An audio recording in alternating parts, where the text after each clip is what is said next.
All right, so I didn't have any, I don't think I had a sheet of questions up here, right? So, are there any questions from homework? 13-8, number 60. Ooh, yeah. That one's yummy. Only a math person would use the word yummy to describe a problem. So, I don't know if you guys have tried. Let me put it up here in case you don't have the book. Number 60 says you have a 36-inch piece of string. And you're going to cut it somewhere. They have a picture of a scissors. I'm not going to do that to us. Just can't draw or shit. I can't even draw a straight line. So, they cut it somewhere. So how long is this? Let's see what they call. Okay, good. How long is that? X. Good, sweet. You're in algebra. If you don't know, you know it's x, right? So that's kind of like what it does for us. How long is that? I know it's x. Which really we are saying we don't know shit, but at least we can work with it now, right? Now the trick to this problem is they don't give you this. They give you that in the picture, but I mean, what must the rest of this be? Don't say why. 26 months. Yeah, so it's not anything else it wants to be. It's related to x. If x was 10, that would have to be what? 26, right? So how did you get that? 36 minus 10. Well, what is it? X. So it's 36 minus x is what's left over. So whenever we have a total amount, it took a total of 8 hours, it took whatever. They made a total of $800. You're always going to have somebody's x and somebody's the rest, which is the total minus x. What is that plus that? 36. It's crazy, so it makes sense. If you had x minus 36, it's when you get negative string length, and that's, like magic trick. I don't know what the hell it is. David Blaine kind of shit. Negative string. I'm not even sure what that would look like.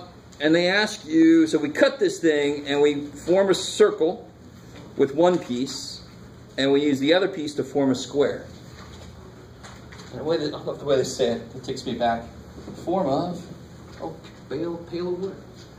So I want to make a circle using one piece. It doesn't matter which piece. Bless you. And you want to make a square using the other piece of string.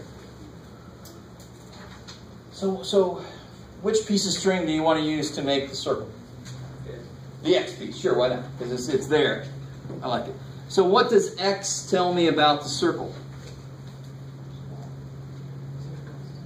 I mean, geometrically, what does it tell me? Is it the diameter of the circle? Circumference. Circumference. Kick ass, because I took the string and how did I make a circle out of it? I forwarded it.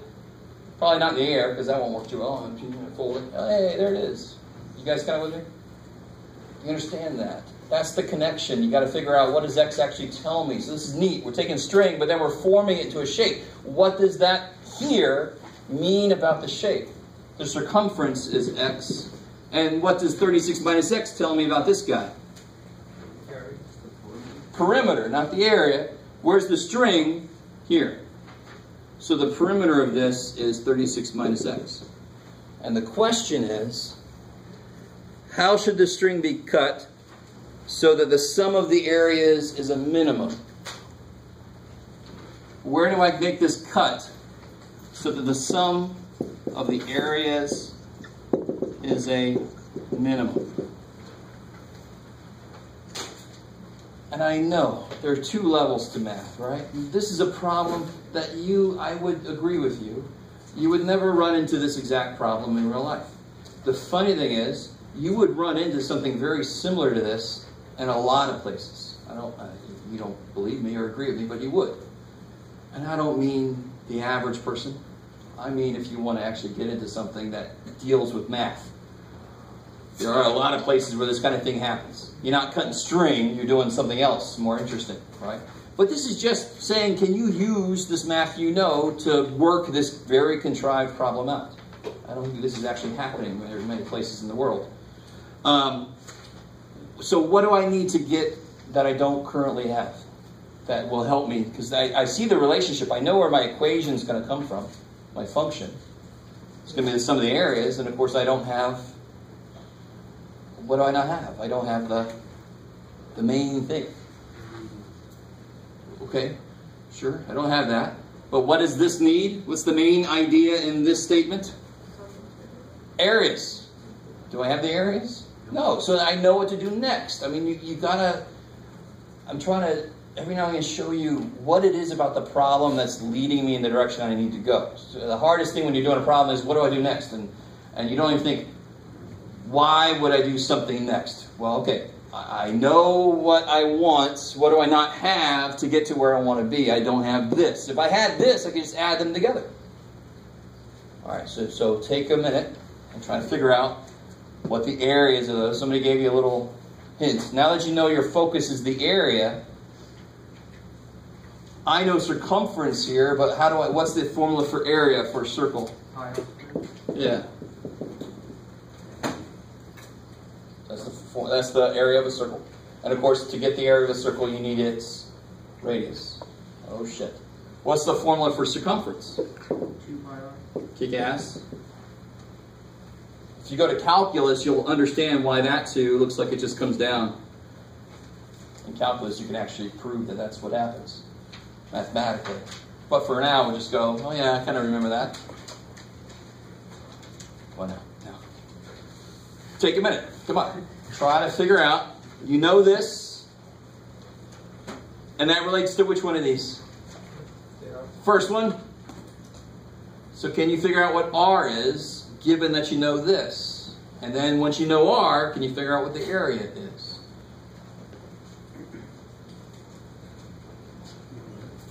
Give it a try. I'm not going to ever see what you're about to write down. But when I saw it, I see for the one piece very small, and the other is very long. Yeah, that's just the way I drew it. It doesn't have to be that way. Even if that's small, then that could be a very small circle. It's one is 3 inches and the other is 30 feet. Oh, we'll see. We'll see.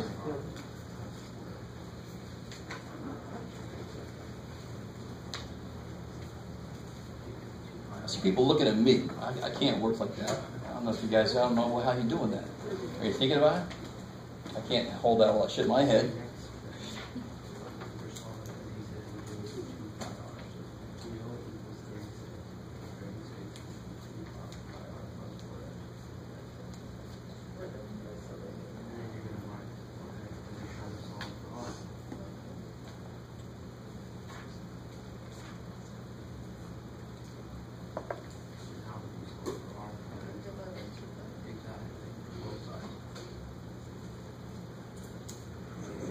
Now, square is going to be a little easier.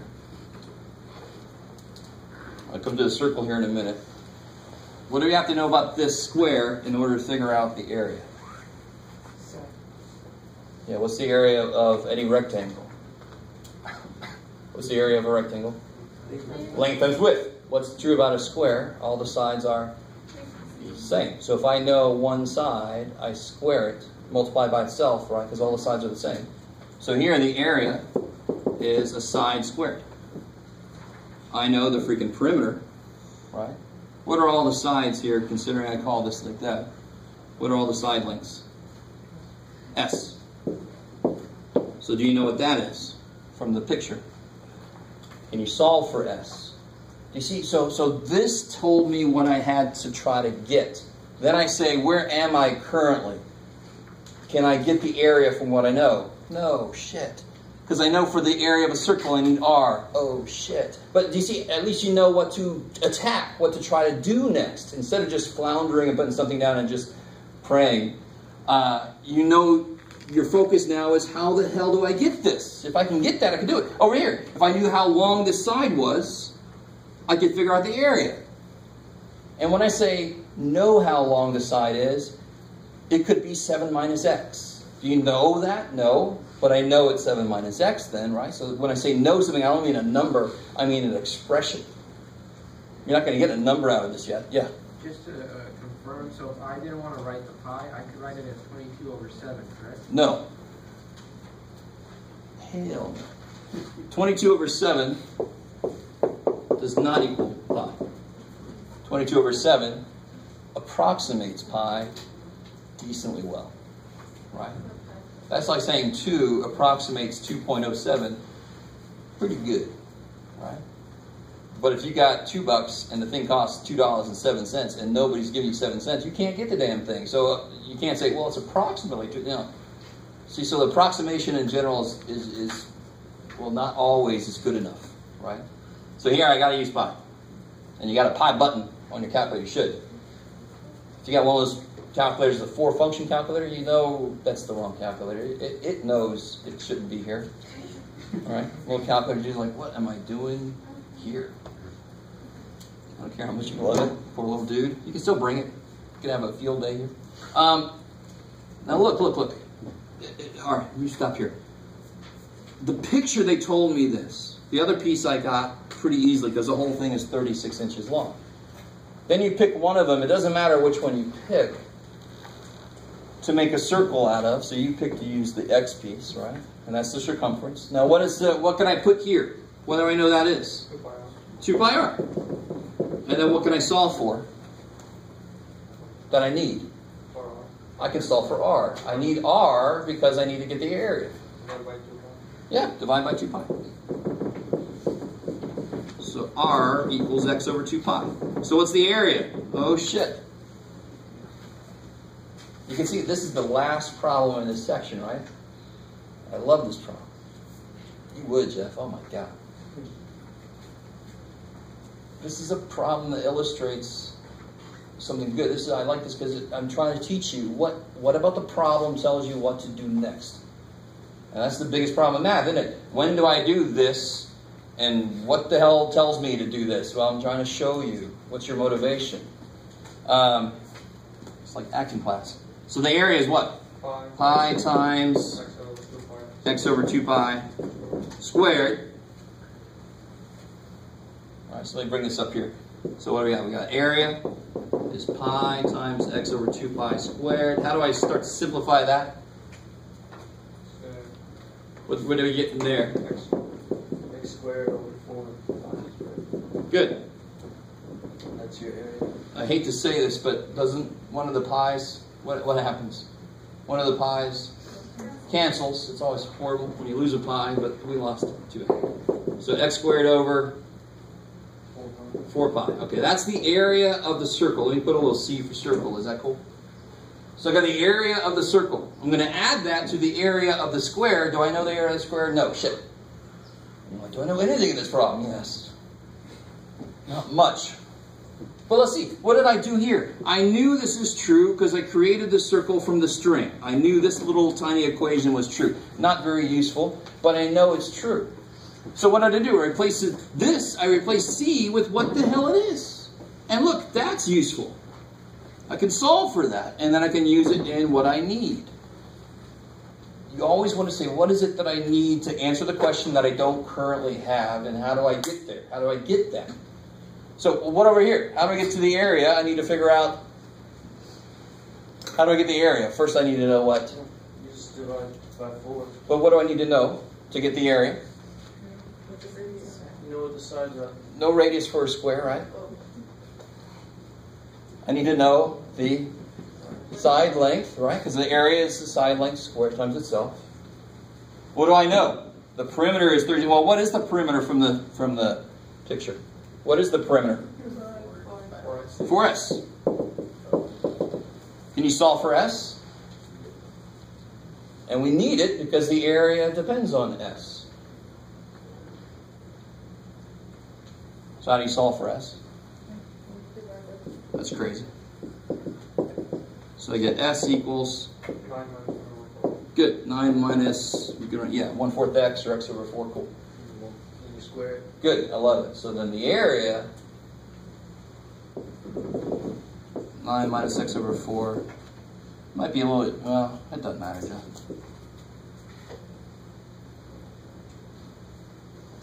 And we can simplify that here in a minute. Should you factor? FOIL it, yeah. So we can simplify here in a minute. Okay. So the question was the sum of the areas. I want to minimize it. So I knew I wanted to get the area of each picture. Then I step back and I say, I don't have the area. What do I have, and how does that lead me to the area? That's how you attack this. So subversively in math, you are learning how to break problems down into parts. And then that's a good life skill. If you have this big problem, you break it into parts, it's much more manageable right? So math is sort of a philosophy of life. Holy shit. That's a stretch, Jeff, but it's true. So how do I write this? What's the sum of the areas? What's the area of the circle? So x squared over 4. Yeah, so the sum of the area of the circle plus the area of the square. That's going to be the, well, I'll just call it the sum formula. Is that cool? They don't really give me, it's just the sum of the squares. Right? It's like the profit formula or the area formula from the other day. So when I'm asking you to maximize something, you want to find a function that represents that thing. Because then what do I want to do eventually to maximize, or in this case, minimize it? What's going to be the minimum of this eventually? It's going to be where what is? Where's the minimum occur on x squared kind of stuff? Where's the minimum happen? Vertex, right? The minimum occurs at the vertex. And we know this. You guys are just a little wrapped up in all the steps of this problem. I understand that. The only kind of function we can really deal with by hand are parabolic, quadratic, and the max or min is always going to be at the vertex. So this looks kind of ugly right now. It was kind of ugly to get there, but once I get this simplified, I could just do negative b over 2a. I'm trying to get the vertex, right? So what's the next step here? Like you said. 81. Yeah. FOIL that out. So we get 81 Minus 18x. minus 18x over 4. yeah, so yeah, it'll be negative 9x over 4, negative 9x over 4, so negative 18x over 4, which you can reduce. And then plus x over 4, x over 4, x squared over 16. That looks so yummy.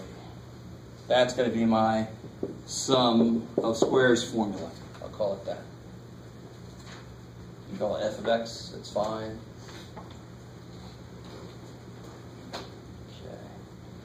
Alright, so two things real quick. This is the very last problem in this section. Do you think it's the easiest problem? Alright, so a lot of you guys looking dejected right now, but you're not used to these multi-level problems, which is actually what real life is like most of the time. You have multi-level problems.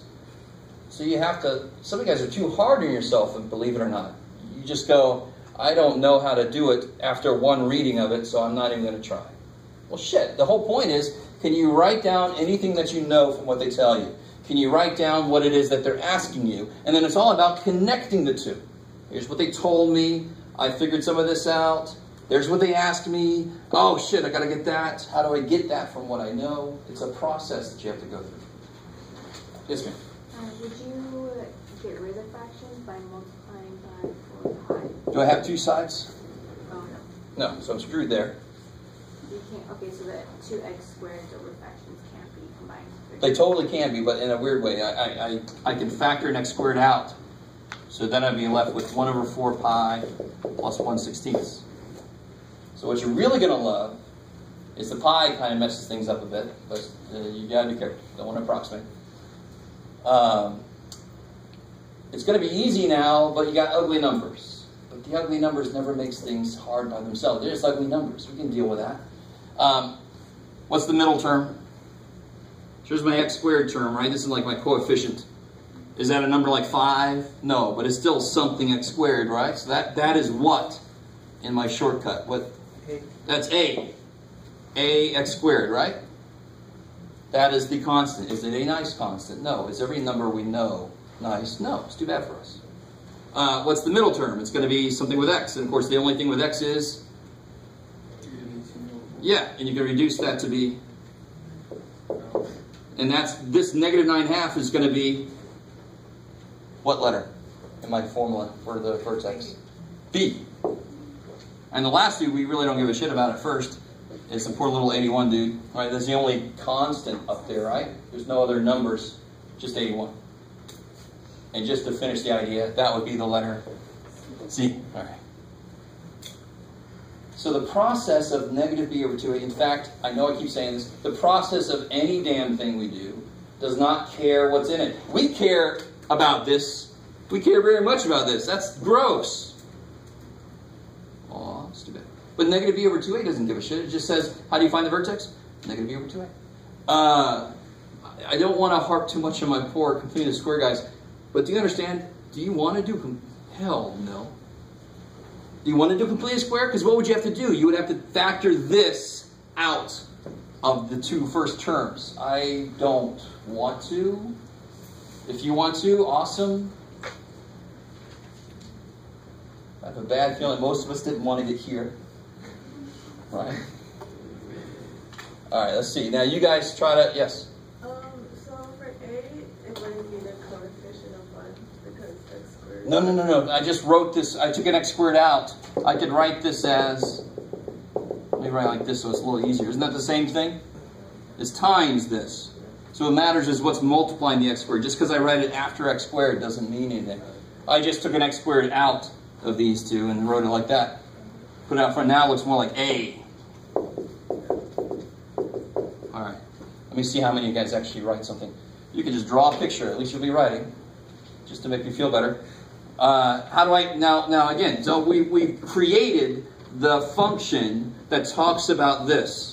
Right? That's what that is. That's the sum of the areas. And what do I want to do with that? I want to find its minimum, which relates to the vertex. Take a second and try to figure out what this is. Maybe a few seconds. Now this is just computation. But it's going to be fractions inside of fractions if you kind of see what's happening here.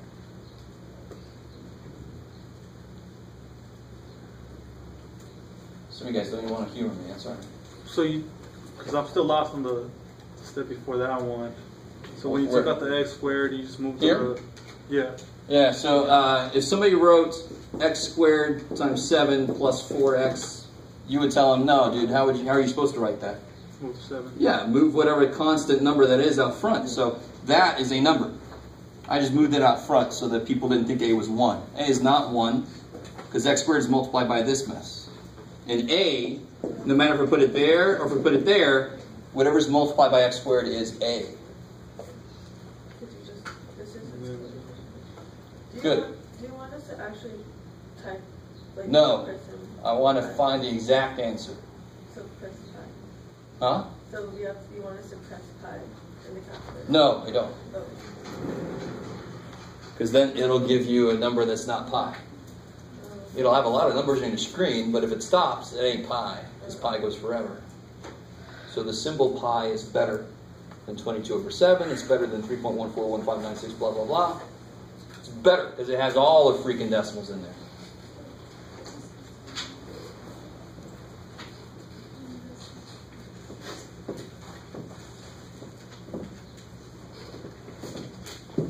So let's see what we got. Negative b. So b is negative 9/2. That's b. And a, it's not too bad. Can you add Let me make that look good, didn't I? What's up? can you add a number and then plus something pi? Or just gonna give it there? Don't even worry about the pi. Right? In fact, think of the pi as x. What is pi? It's a Greek letter. So when I work with it, I'm going to have to find what in order to go to the next step? I'm going to have to find the... So what are you going to say? Is it 2 times that? Oh yeah, thank you, 2. Negative b over 2a. Thank you. So the first thing I can do is bring that 2 through. Wait. Oop.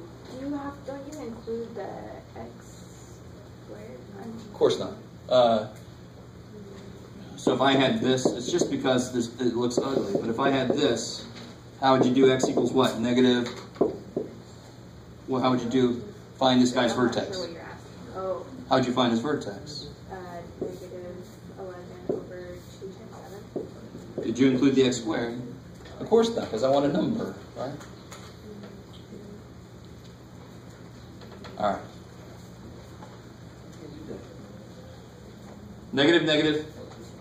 That's crazy. 2, whenever I go 2 in, what's going to happen in each of these? Let me go ahead and write it next to each of these. It's just going to... Reduce it. Yeah, it's just going to reduce them. So I got 1 over 2 pi plus 1 over 8. Now remember this section, the complex fraction section. So it depends on which way you want to do it. I'm going to make them have all the same denominator. I like that way. What's the LCD going to be? What does he need to make him the same as everybody else? 4. Yeah, 4. That's what you're saying. Right? I'm making everybody have the same denominator so I can kill all those intermediate denominators. We put all these damn denominators in this damn problem. And this guy needs pi.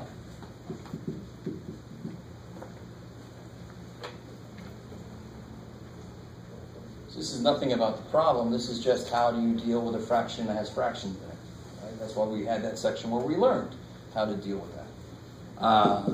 So then I get... Is everybody cool that now I could kill these? Just so I don't have to write them all over? Because I got to multiply top and bottom by 8 pi now.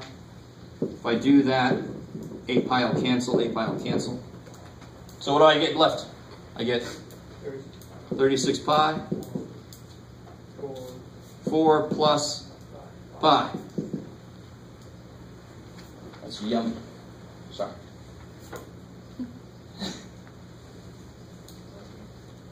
Now somebody help me out. Let's go ahead. Now that we've worked the entire problem out, we can approximate this. Because if somebody told me, oh yeah, cut it so that one piece is 36 pi divided by 4. No. So help me out. Be careful when you put it in your calculator, of course, right? Put parentheses on the bottom. 15.836. 15.836. I can't remember what the units were. Inches. Yep. So remember, the original problem, I had a 36-inch piece of string. Now I know I want to cut it so that this is about 15.836 inches, right? And that's the piece that I want to make which shape out of? The circle. And what piece do I use to make the square out of? It'll be 36 minus that. So that'll be 20.164 roughly, I think. Just 36 minus that piece that we got. All right, well that was the funnest thing any of us have ever experienced. I know. You want a shirt, I know. You want a picture where you're like this in the middle of it? All right, shit. All right. I can't even. Just trying to raise the atmosphere. Can't do that. Too bad. All right. So that's the whole thing about math stamina. Believe it or not, you need stamina in math. Right? It's more mental stamina. Right? So some of us give up. We're like, we already did enough shit for this problem. Was that? Yeah. The ability to not fall asleep halfway through is always good. But also just connecting what they tell you with what they ask you. That's really what we do in a lot of problems. They ask me this, how does that connect with what they actually tell me? Shit, we're trying to figure out the connection. All right, that's enough of that problem. All right. So there's a gimme for you. I knew 60 would be interesting, but I just wanted to give it to you, see who would actually try it. Okay, so anything else from homework that we can overanalyze? You guys are afraid to ask? Nothing? Okay, all right. So let's firm up some stuff. We just barely got into section 14.1 last time. We'll do a little bit, and then we'll take a break.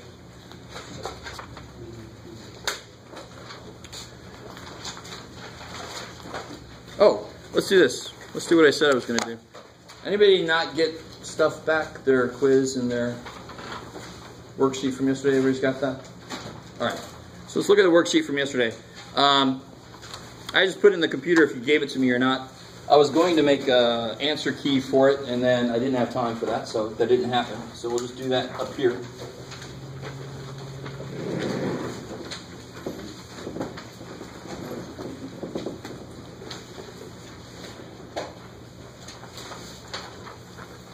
So we did number 4 in class yesterday, if you recall. So If you weren't here, it's up on the video. What's the nice thing about how I gave you the stuff in number 1? So the A is already there. Yeah, it's already put in what? Standard form, kick ass. So then I asked you a couple things. State the vertex and if it opens up or down. So if, right off the bat, you know if it opens up or down. Opens up. This is positive. A is positive. Good. A is greater than 0. Why is it silly to say, what about if A is 0? If A is 0, it's the number. It's just, you know, right, it's no good. So that's why we don't even consider that. So it opens up because this piece is greater than 0. That is related to its slope. And in calculus, you'll firm that up. What's the vertex? It's 2 negative. Negative 1. Sweet. So we talked about why it's true that it's the opposite of what's in there. Because if I subtract 2 from my inputs, they can all be 2 bigger. So the whole thing moves up. And then this just takes that parabola and moves it down for me. I like it. So you'll do a lot more with that called translations in pre-calc if you take pre-calc. If you don't take pre-calc and you don't like that, you could be happy about that, I guess. But you'll do a lot with all kinds of functions, moving them around. They all act the same. So if I saw this, that would look like a square root graph that's been moved where? Careful. That would be, that would move that down too. What would this do? The same thing this did, right? Which way? Right. Because again, why is that 2? Why did the vertex go over here? Normally it's here. Why did it move that way? Because all my inputs have to be 2 bigger than they were before. Because it's the first thing that happens to the poor dudes. I put them in, and the first thing that happens to them, they take 2 away. Damn them. So all my inputs have to be 2 bigger to counter that. I don't care what the function is. If I know what it looks like and I put a -2 in the x, it's going to take the whole thing and move it. So that would look like, this one would look like 1, 2, bam. Because that's a square root shape, right? That's not good enough for turning it to me, by the way. That's just the idea. All right. So whatever the function is, so what would this do? It would take the v that I normally have and it would move it right to, it's crazy. All right, sweet. Always, always. No matter what the function is, I put a -2 on the x, wherever the x is, it's going to shift the whole thing. It's kind of cool. Doesn't matter what the function is. So you'll talk more about that pre-calc.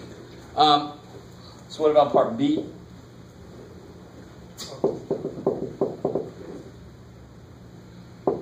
Part B is one that you know I would call yummy, but you didn't have to do any real work with it, right? It's already done for you.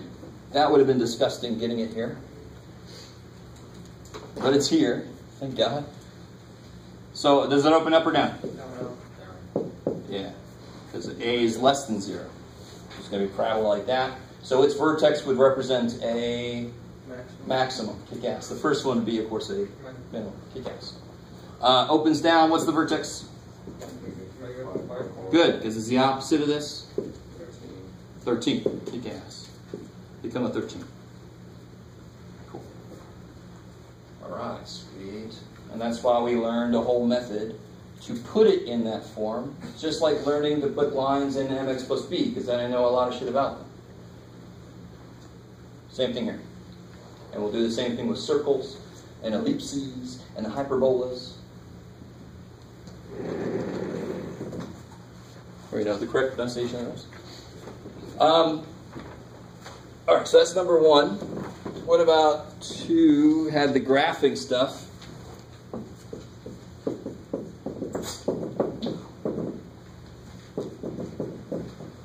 So I ask you to find the y-intercept.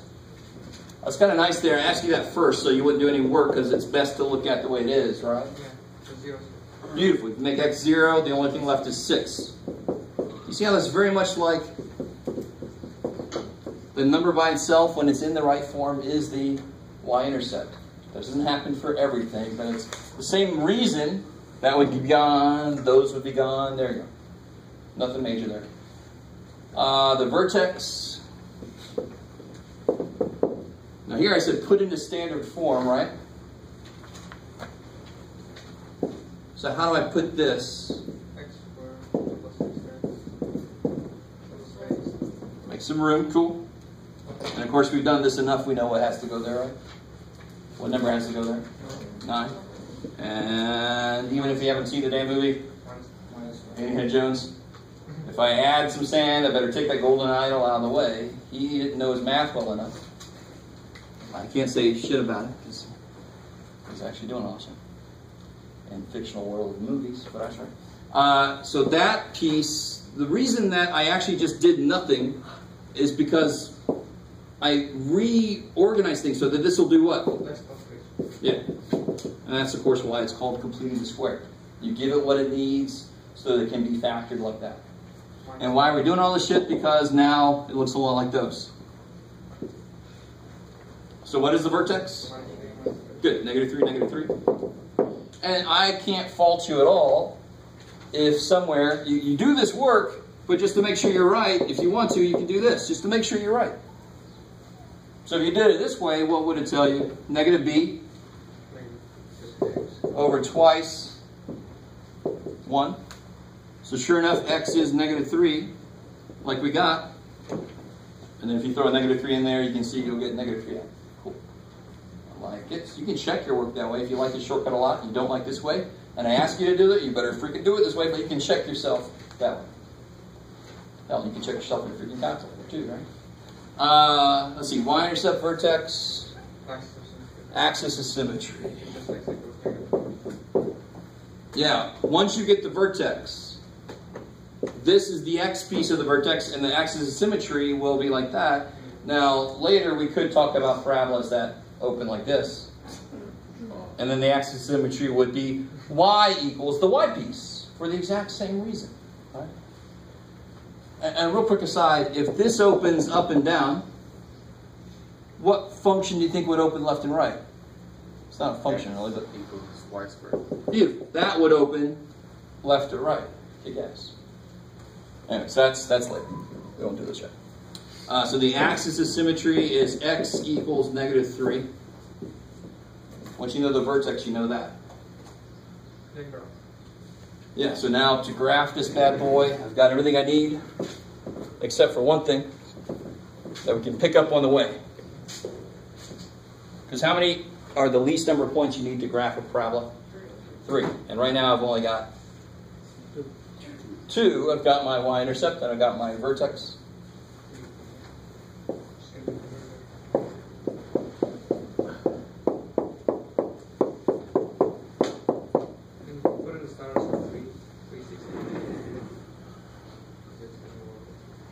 Oh yeah, so my y-intercept is 6. So you can use this, 3, 6, 9. This is what I was telling some of you guys. And it's really nice because everything I need to plot is some multiple of 3. Right? So a scale of 3 by 3 makes sense. So the vertex is -3, -3. Cool. The y-intercept is 0, 6. So where is there going to be another point? Yeah, this is this far away, right? So there must be another point, same height, same distance away. Stop there for a second. Do you guys get that? I am going to try to say it, find a third point using symmetry or something like that, right? And the work you got to show me, really, that's not really much work you do. I mean, that's enough work. If there's one there must be one there. Axis of symmetry in the half, and then the other point should be out there. Yeah, exactly. So here's the axis of symmetry right down the middle. So that's 3 away. There's got to be another point 3 away at the same height. Kick ass. I like it. How do you check that point? How do you always check a point? Plug it in. If you plug -6 in for x, you should get a 6 out for y.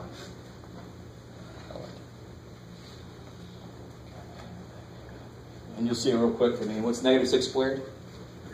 36. And what's 6 times -6? 36 minus 36 is 0, so you're left with 6. Yes. That's pretty quick to check those if you got it right. All right. Let's see. All right, we'll finish this out and then we'll take a break. 2b. Why is 2b a little bit worse than this? Yeah, it's got a -3. And the process I need to use requires there to be a 1 there.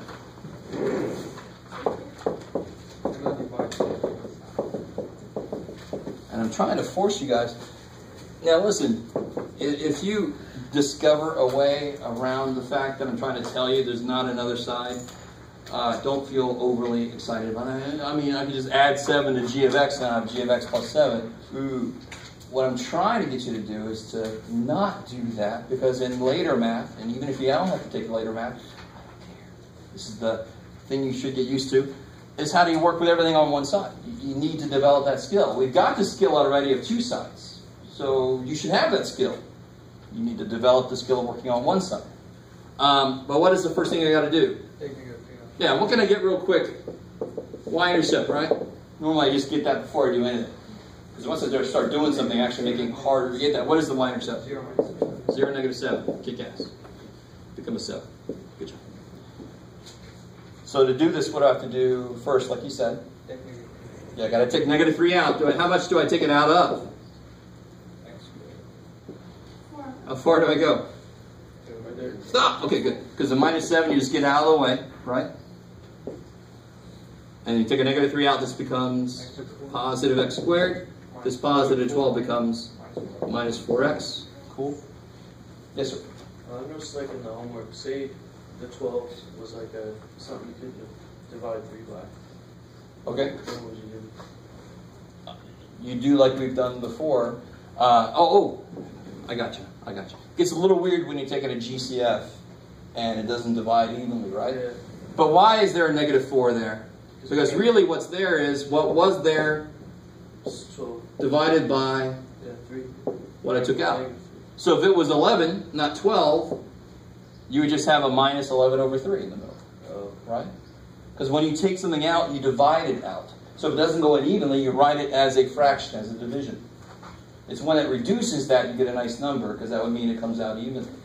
So it's a good question. That's how you handle it if you have to take something out and it can't come out. Well, you force the damn thing out. Make it a fraction. All right, so we didn't have that happen in here, thankfully.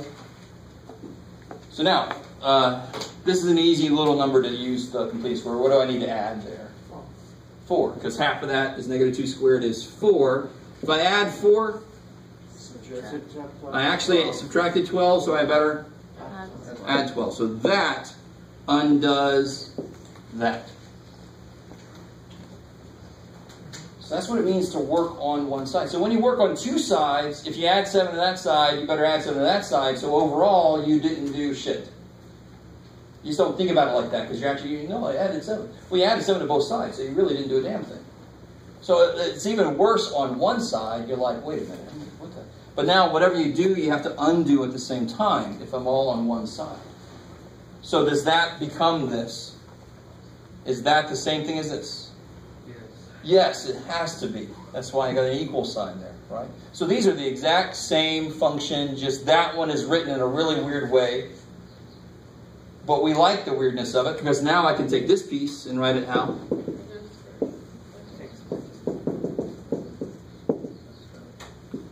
Cool. I like it. So that, if I worked it out, if I FOILed that out, brought the -3 through, added the 5, it would become this. And why? Because I didn't do anything here.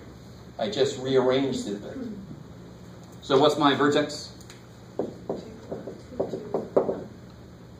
2, 5. Cool. I like it. And real quick, what's my axis of symmetry? 2. X equals 2. Cool. All right, so now I got everything I need to graph this bad boy. Does it open up or down? Down. I didn't ask you that. And in the work, it's good to know it, because it can tell real quick if you made a mistake. So people put the vertex, but then they treat it like it's just a regular point. And oh shit, it should be opening down. So here, what do we got? I need to go to 7, 2, 4, 6, 8. Sure. 2, 4, 6, 8, 10. 1, 2, 3, 4, 5. Sorry. And so let's see, y-intercept 0, -7. Vertex 2, 5.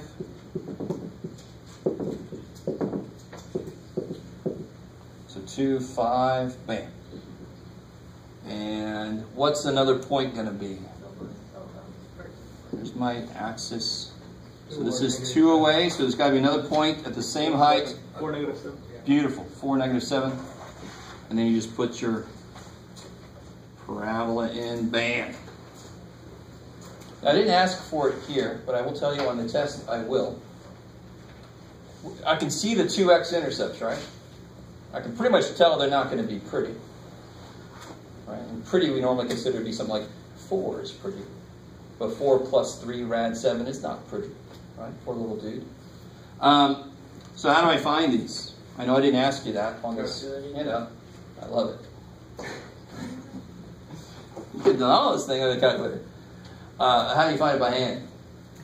What would you do? I got to be more specific. I understand. Quadratic formula, exactly. Because in order to find the x-intercepts, what do I make 0? How do we find the y-intercept? We made. So it's crazy. How do I find the x-intercept? I made. And where's y? Yeah, so I make that 0. 0 equals that. That's what quadratic formula was born to do, right? So to find the x-intercepts, I have to solve when y is 0.